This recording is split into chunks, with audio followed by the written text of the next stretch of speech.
kapag meron akong nakikita who are struggling, mga tao na nahihirapan, whether finances, emotionally, and even spiritually, hindi ka nag-iisa. I've been there at kaya mo yan paglagpasan. Hi, my name is Vanjoy Kwaki.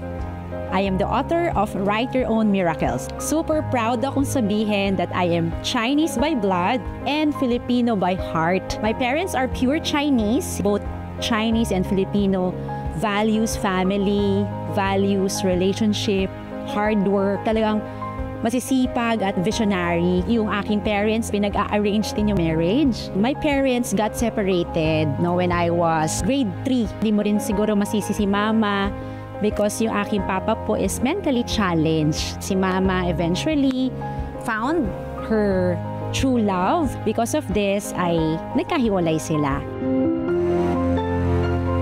Talagang it was really hard to digest. Nakikita mo na parang iba na.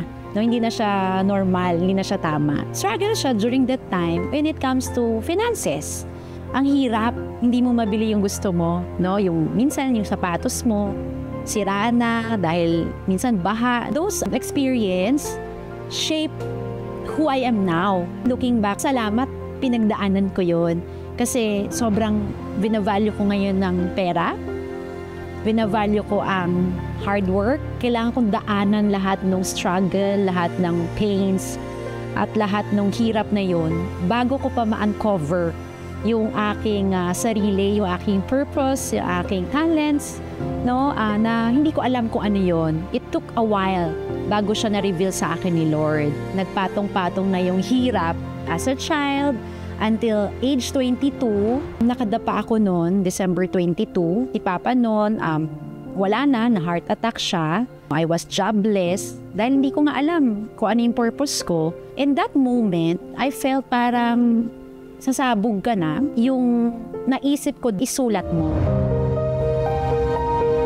Nakita ko yung black book. Instead of Dear Diary, I wrote Dear God or Dear Lord. So this is the black book. So yung mga tampo ko sa kanya, nilista ko dyan. Ballpen ang aking witness, itong black book, at yung luha ko. He knows everything. But kailangan mo lang minsan talagang sabihin sa kanya yung nasa puso mo. So that moment, nakadapa ako noon, I was crying, and talagang binuhos ko po lahat. Patapos na ako noon, I felt this strong urge to make a wish. I wrote 9 wishes. And sa dulo nung pagsusulat kong yun, sabi ko doon parang, be it done to me according to your word. I cannot wait to see who I will become. My number 1 wish, sobrang strong sa akin, is to have a complete family. Sabi nga nila, pag galing ka sa broken home, kapag hindi mo yan na correct, a broken home will produce a broken family. Hiniling ko rin yung a wedding na dinesign ni Lord. Lord, bigyan mo ko ng good husband. Hindi babaero, God-fearing person. Of course, to have a loving child, loving children. Hiniling ko rin 2 kotse. Kasi growing up, lahat na ng transportasyon dito sa Pilipinas, nasakyan ko na. Yung ma-hold up ka sa jeep, naranasan ko rin yan. So, kaya sinulat ko talaga. I also wrote na sana, Lord, madala mo na ako dun sa purpose ko. Dun sa trabaho na kung saan mo ko nilaan. Maging maganda ang buhay ng ibang tao. Higit sa lahat yung character. To be more loving, more compassionate. Kasi kung iisipin mo, paano magiging loving ang isang taong walang natanggap na pagmamahal? Paano magiging compassionate ang taong tinrato ng hindi maganda? Kailangan maputol na sa akin yung ganong hindi maganda. Yung darkness na yon, kailangan sa'yo na magsisimula yung light. Amazingly, talagang it all came true. And also, I prayed for a beautiful home. Pagkatapos nito, wala na, kinalimutan mo na. And guess what? It was pandemic when the Lord spoke to me clearly again. Kaya nga siguro to pina-touch na sa akin. Parang sinasabi niya, anak, I am almost done with your 9 wishes. Buksan mo na, basahin mo na. Kasi during that time, pa-start na ako nung magpagawa ng bahay.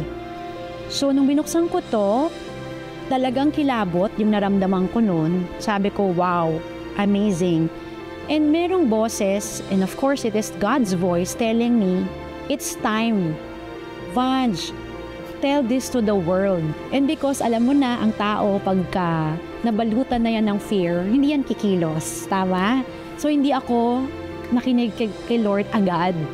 Until finally, November 2022, after 2 years, Brother John Escoto, narinig niya ako mag-speak sa isang talk, and talagang sabi niya, random, "Hi Vange, I am serious. When are you going to write your book? You will bless a lot of people." Yan yung mensahe niya. It is as if I am reading God's push again. Ang reply ko noon, Brother John, I'm so scared. Paano ko ba sisimulan? And guess what? Brother John, sobrang bait na tao to. Sabi niya, I will help you publish your book. Imagine, sa isang madilim na nakaraan, eto na po, sobrang kulay ng present at ang kinabukasan.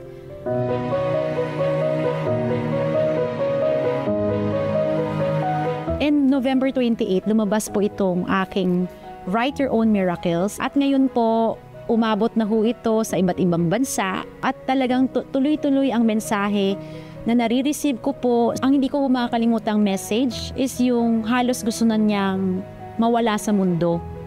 Pero parang nagkaroon daw siya ng second thought nung binasa niya yung libro.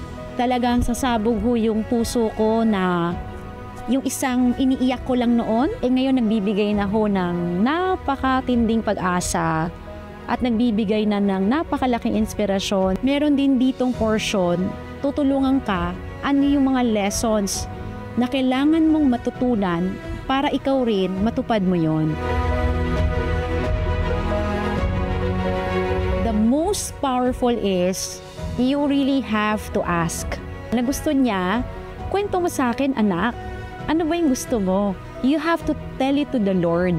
You have to write it down. Always trust that everything is under control. Kasi si Lord ang kapartner mo, it's always worth the wait.